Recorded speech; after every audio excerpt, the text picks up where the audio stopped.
हे मेरे प्रिय भाइयों, यह बात तुम जानते हो, इसलिए हर एक मनुष्य सुनने के लिए तत्पर और बोलने में धीरा और क्रोध में धीमा हो, क्योंकि मनुष्य का क्रोध परमेश्वर के धर्म का निर्वाह नहीं कर सकता है। इसलिए सारी मलिनता और बैर भाव की बढ़ती को दूर करके उस वचन को नम्रता से ग्रहण कर लो, जो हृदय में बोया गया और जो तुम्हारे प्राणों का उद्धार कर सकता है।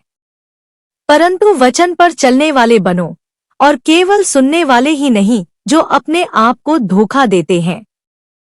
क्योंकि जो कोई वचन का सुनने वाला हो और उस पर चलने वाला न हो, तो वह उस मनुष्य के समान है जो अपना स्वाभाविक मुंह दर्पण में देखता है, इसलिए कि वह अपने आप को देख कर चला जाता और तुरंत भूल जाता है कि मैं कैसा था।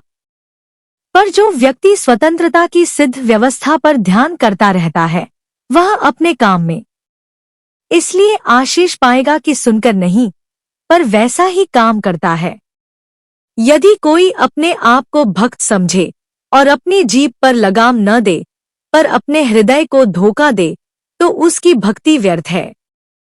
हमारे परमेश्वर और पिता के निकट शुद्ध और निर्मल भक्ति यह है कि अनाथों और विधवाओं के क्लेश में उनकी सुधि लें और अपने आप को संसार से निष्कलंक रखें।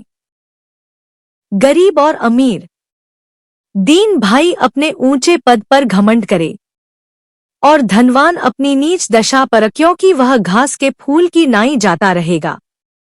क्योंकि सूर्य उदय होते ही कड़ी धूप पड़ती है और घास को सुखा देती है और उसका फूल झड़ जाता है और उसकी शोभा जाती रहती है, उसी प्रकार धनवान भी अपने मार्ग पर चलते चलते धूल में मिल जाएगा। धन्य है वह मनुष्य जो परीक्षा में स्थिर रहता है, क्योंकि वह खरा निकलकर जीवन का वह मुकुट पाएगा जिसकी प्रतिज्ञा प्रभु ने अपने प्रेम करने वालों को दी है। जब किसी की परीक्षा हो तो वह यह न कहे कि मेरी परीक्षा परमेश्वर की ओर से होती है, क्योंकि न तो बुरी बातों से परमेश्वर की परीक्षा हो सकती है और न वह किसी की परीक्षा आप करता है। फिर अभिलाषा गर्भवती होकर पाप को जनती है और पाप जब बढ़ जाता है तो मृत्यु को उत्पन्न करता है। परंतु प्रत्येक व्यक्ति अपनी ही अभिलाषा में खिंचकर और फंसकर परीक्षा में पड़ता है।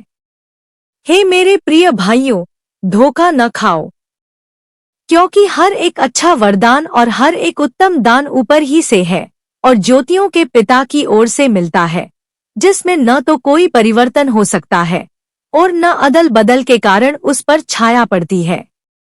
उसने अपनी ही इच्छा से हमें सत्य के वचन के द्वारा उत्पन्न किया, ताकि हम उन नस की सृष्टि की हुई वस्तुओं में से एक प्रकार के प्रथम फल हों। सबको जय मसीह की। आप सभी का बहुत बहुत धन्यवाद मेरे चैनल पर आने के लिए। एंड आप सभी को मैं जो है यही कहना चाहती हूँ कि आप मेरे चैनल को subscribe and like and share करें, ताकि ये सुसमाचार जाति जाति के बीच में सभी के बीच में फैले।